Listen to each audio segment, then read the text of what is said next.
So how do I handle a narcissist in court?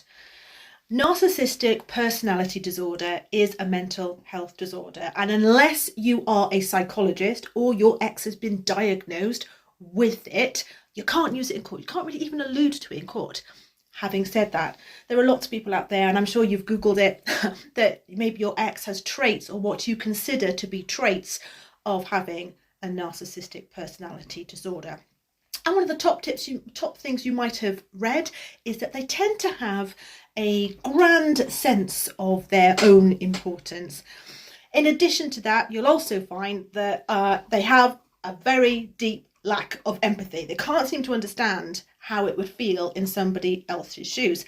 And in court, that behaviour might translate to something like they fabricate evidence, or they're hiding things if you're in a financial dispute, or they're not complying to court orders.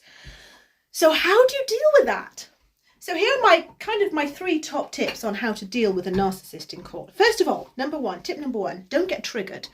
They will know you, and the minute they say something or do something, you will get triggered. So knowing what your triggers are is key here, because then you can avoid it. Tip number two, keep on track. And I say this actually to clients not that just have exes who are potentially narcissistic, but generally speaking, keep on track. Know your goal. Do not get sidetracked, because it doesn't matter what they say, it doesn't matter what they do, it does not alter your trajectory in your case.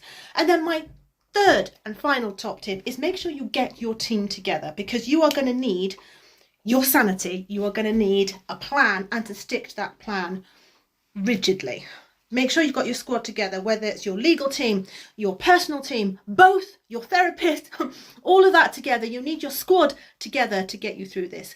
Guys, keep your questions coming. I suspect I'm going to get a lot of comments on this because this is quite controversial, and I see it a lot, and I get asked this a lot. And in fact, even in my last video, I could see the term narcissist coming up quite a bit. So it was only natural that I address it. Guys, have an amazing rest of the day, and I'll check you later.